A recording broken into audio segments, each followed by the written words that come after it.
Hello everyone. In today's class, we will see some more questions based on maxima and minima. So, in the last class, we had covered till question number 30. So, in this class, we will start from question number 31 and go till question number 36, right? The images used in our slide deck are for educational purposes only. We respect the intellectual property rights of the original creators and owners of these images. If you are the owner of any of the images used in this deck and have any concerns or issues, please contact us at sathi@iitk.ac.in and we shall remove the images.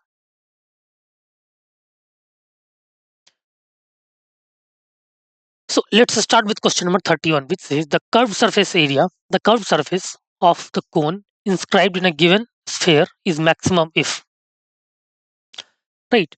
So the hint of this question is we are given a sphere, right?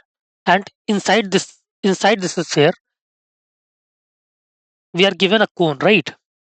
So we have actually find that the relation between R and H, if R is the radius of a sphere and H is the height of cone, such that the uh, the given sphere is the curved surface of the given sphere, curved surface area of the given sphere should be maximum, right? So first we will find area of a sphere. First we will find the area of a sphere, curved area of a sphere, which is 4 pi r square, right? 4 pi r square, and we can convert area into h, right? And we will find dA. Suppose s or a is area, then we can find dA by uh, dr or dA by dh, clear, and put it equal to 0. So we will find the critical point. After finding the critical point, we can find d square s upon dh square, or d square s upon dr square. We can go we can go anything in terms of r as well as in terms of uh, h, right? So for maximum curved surface area of a sphere, d square s upon dh square or d square s upon dr square should be less than 0, right? Clear. So in this way, you can approach the question. You have 10 seconds to solve this question. After 10 seconds, we will discuss the solution.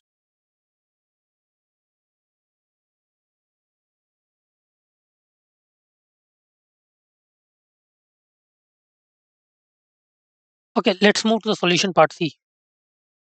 We are given a sphere, right? And a cone inside it. The radius of a sphere is r, the height of cone is h, right? So OA is basically AC AC minus OC. That is, when OC is r, so OA is basically AC is h. So OA is basically h minus r. Now in triangle OAB, by using Pythagoras theorem, we can write r square is equal to OA square plus BA square, right? And r square is equal to, and suppose BA is equal to small r, BA is equal to small r, clear? So r square can be written as small r square plus h minus capital R square. So small r can be written as root over 2rh minus h square after simplifying this, clear? Okay. Now, S is curved surface area of cone is basically curved surface area of cone is, uh, since we have to find the curved surface area of cone is maximum, right? In the explanation, I have explained about the maximum curved surface area of sphere, but here we are asked the maximum curved surface area of cone, right? So uh, we will do area is equal to pi RL, which is L is slant height, clear? So curved surface area S can be written as pi RL, which is equal to pi. Small RL is basically root over 2RH minus H square into L is root over H square plus R square, right? So after simplifying, you will get S as pi root over 2RH minus H square into 2RH. Therefore, S square. Suppose S square is P, right? And P is basically pi R square. Pi square 2R into 2RH square minus H cube, right? Since S is maximum, if P is maximum, right? S is maximum if P is maximum, then find dP by dH. Find dP by dH, which is 2 pi r square, 2 pi square, 2 pi r square r, 2 pi square r into 4rh minus 3h square is equal to 0. Therefore, we will get h as h is equal to 0 and 4r by 3. Right? So 0 and 4r by 3 is basically critical point. Again, on differentiating again, dP by dH, we will get d square p upon dh square is equal to 2 pi square r into 4r minus 3h. Now, since we have to find d square p upon dh square at h is equal to 4r by 3, therefore, by putting h is equal to 4r by 3, you will get d square p upon dh square is less than 0. That means at h is equal to 4r by 3, area area is basically maximized, right? So I think h should be equal to 4 by 3, right? 4r by 3, h should be equal to 4r by 3. This is the right choice, okay? Let's move to the next question, question number 32, which says the volume of largest cone that can be inscribed in a sphere of radius r. Now, see, again we have a sphere of radius r. In the last question, we had to find surface area of cone, largest cone that can be inscribed in a sphere. But in this question, we have to find the volume of largest cone, that can be inscribed in the sphere. Again, we will repeat the same process, but here we will maximize volume, right? We will write volume of cone as 1 by 3 pi r square h. We can convert h in terms of r, right? And r is smaller, right? So we can convert r in terms of h or h in terms of r, and we can find dv by dh, which is equal to 0, so that we can find the critical point. And after calculating critical points, we will find d square v upon dh square, or you can do this process in terms of r also. Clear? So in this way, we will be able to find the maximum volume of the cone that can be inscribed in the sphere, right? So in this way, you can approach this question. You have 10 seconds to solve this question. After 10 seconds, we will discuss the solution.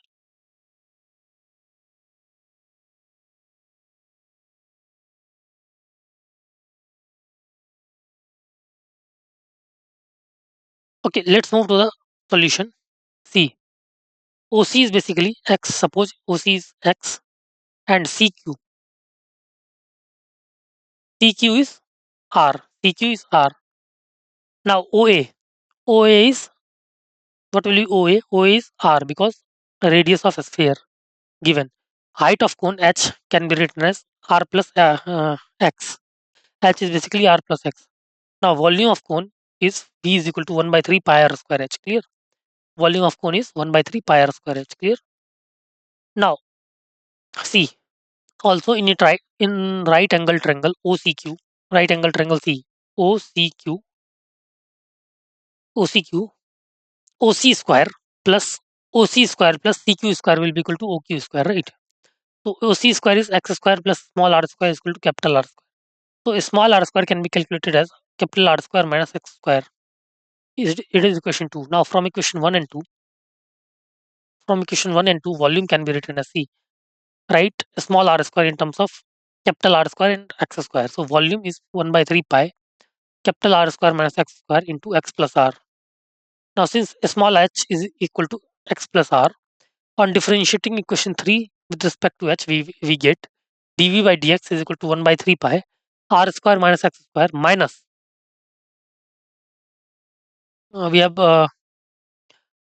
applied product rule. So one dv by dx is basically 1 by 3 pi into r square minus x square minus 2x into x plus r, right? Therefore dv by dx is pi by 3 into r square minus x square minus 2x square minus 2xr, right? Therefore dv by dx is equal to pi by 3 into r square minus 2xr minus 3x square. Clear? dv by dx is equal to pi by 3 to r minus 3x into r plus 3x, right? Write it as equation 4. Now for maxima, put dv by dx is equal to 0, right? So after putting dv by dx equal to 0, you will get x as r by 3 or x equal to minus r, right? Therefore, let's eliminate x equal to minus r. So because the reason, because radius cannot be negative. right? So x is equal to r by 3, right? Since x cannot be negative, right? On differentiating equation 4 with respect to x again, since we have to check whether at x equal to x equal to r by 3, volume is maximized or not. On differentiating equation 4 with respect to x, we get d square v upon dx square is equal to pi by 3 into minus 3 into r plus x plus r minus x. Therefore, d square v upon dx square is pi by 3 into minus 2r minus 6x, which is equal to minus pi by 3 2r plus 6x. Now, at x equal to r by 3, d square v upon dx square is equal to minus pi by 3 into 2r plus 6r by 3 minus pi by 3 into 2r plus 6r by 3, which is equal to minus 4 pi r by 3, which is less than 0. So, v has local maxima at x equal to r by 3. Clear? Now, on substituting the value of x in equation 3, you will get volume as pi by 3 into r square minus r square by 9 into r plus r by 3, which after solving you will get pi by 3 into 8r square by 9 into 4r by 3 equal to 8 by 27 into 4 by 3 pi r cube. So volume is basically 8 by 27 into volume of sphere. Clear? So uh, maximum volume of cone is basically 8 by 27 into volume of sphere, right? Got it? So I think option B is the right choice. 8 by 27 of the volume of sphere, right? Got it? Okay, let's move to the next question, question number 33, which says area of the greatest rectangle that can be inscribed in the ellipse x square by a square plus y square by b square is equal to 1 is. So the hint of this question is, see, we are given an ellipse. Inside the ellipse there is rectangle, right? So we have to find the area, the greatest area of rectangle that can be inscribed in the ellipse, right? So we can find the area of rectangle in terms of a and b, right? Clear? And maximize the area in terms of either a or b, right? That is dv by dA or dA by d capital A upon dA or d capital A upon dB equal to 0. In this way, you will be able to find the critical points. And after finding the critical point, you will check at each critical point, that is, area of rectangle is getting maximized or not, right? So in this way, you can approach this question. You have 10 seconds to solve this question. After 10 seconds, we will discuss the solution.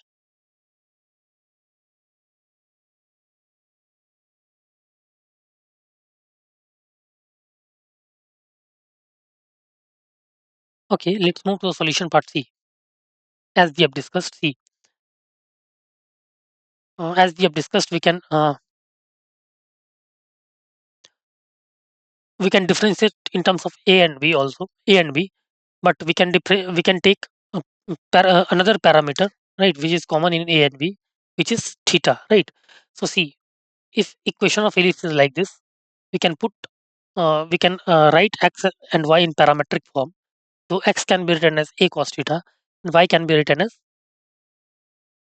a sin theta, right? So equation of rectangle can be inscribed like this, and endpoints of rectangle are basically a cos theta, b sin theta, a cos theta minus b sin theta, minus a cos theta minus b sin theta, and minus a cos theta b sin theta, right? So area of rectangle ABCD is basically 2a cos theta into 2b sin theta, right? Which can be written as 2ab sin 2 theta. Now, see, we can use differentiation also, but this is the easiest method, right? Because by using trigonometric forms, you will know you know the maximum and minimum value of trigonometric forms, right? Because see, sine maximum value of sine 2 theta is basically 1, right? So here there is no need to differentiate, right? No need to differentiate anything. But by the method of differentiation also, you can easily get the answer, right? Hence the greatest area of rectangle is equal to 2ab when sine 2 theta is equal to 1, right? So in this way, we got the answer in the easiest way. Clear? Okay. So I think option C is right choice, 2ab. The greatest area of rectangle that can be inscribed in the given ellipse is basically 2ab. Got it? Okay, let's move to the next question. Question number 34, which says the real number x when added to its inverse gives the minimum value of sum of x is equal to x equal to. So the hint of this question is the real number x. We have a real number x. Now when this real number x is added to its inverse, that is x plus f inverse x, right? Suppose fx is equal to x, fx is equal to x. So its inverse will be x inverse x, f inverse x. Clear? Therefore, therefore, we have to find the minimum value of sum of x plus f inverse x, right?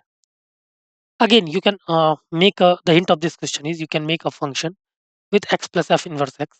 Clear? X plus f inverse x, and try to differentiate that function to find the critical points. And at each critical point, you can check whether the function is maxima or minima by checking the double derivative, right?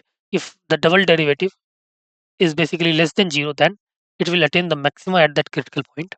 And if derivative is basically greater than 0, then at that point we are getting minima of that function, right? So in this way, you can think of to approach this question. You have 10 seconds to solve this question. After 10 seconds, we will discuss the solution.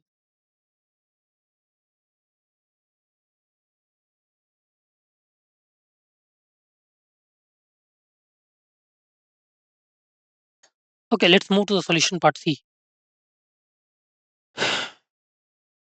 We have fx.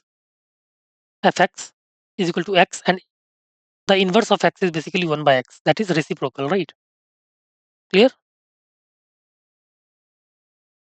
Uh, its reciprocal would be the right word here. Clear?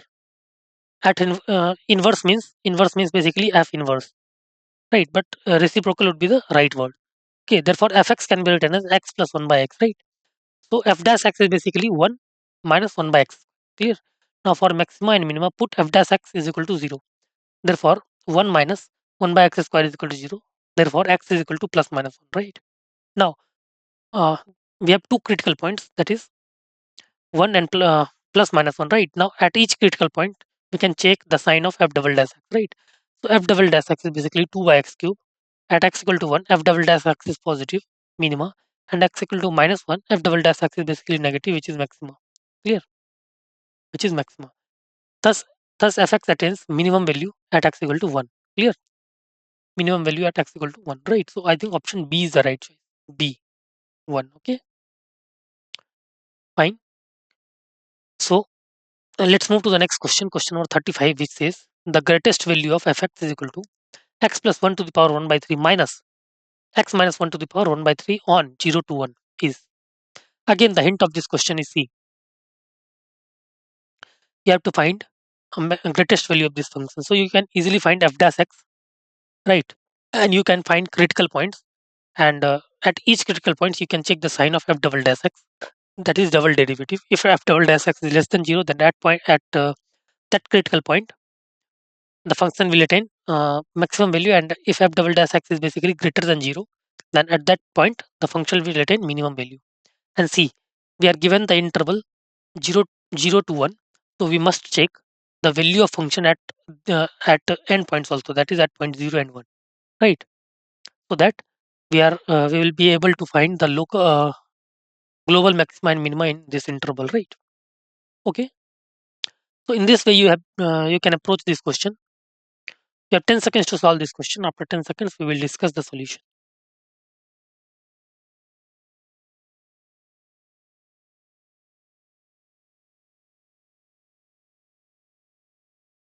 Okay, let's move to the solution part C. We are effect, we are given given that fx is equal to x plus 1 to the power 1 by 3 minus x minus 1 to the power 1 by 3. Now on differentiating with respect to x, we get f dash x is equal to 1 by 3 into 1 by x plus 1 to the power 2 by 3 minus 1 by x minus 1 to the power 2 by 3, right?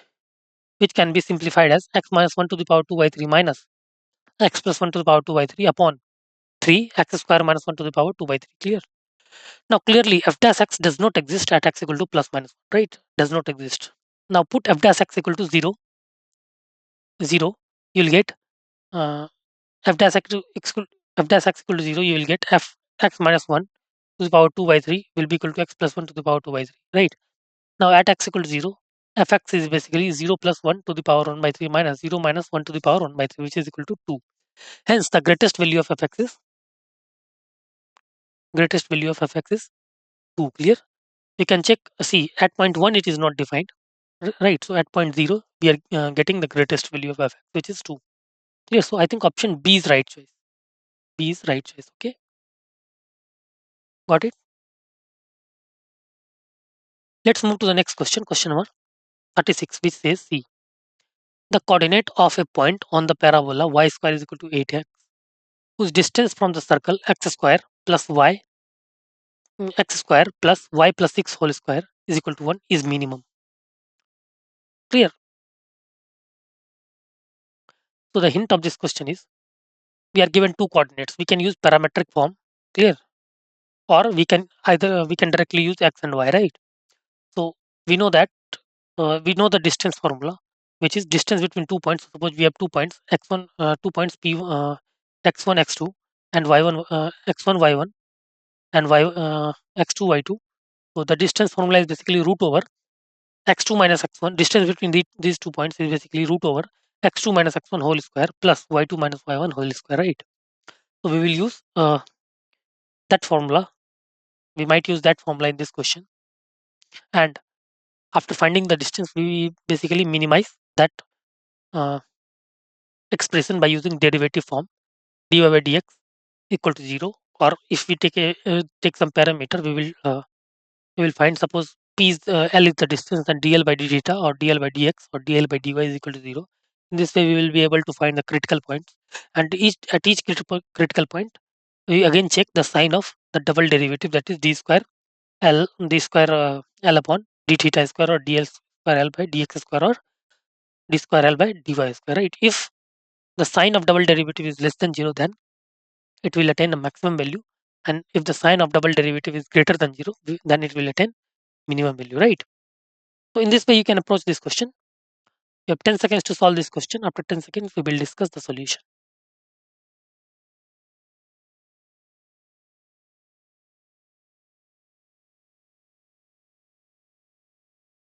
Okay, let's move to the solution part C.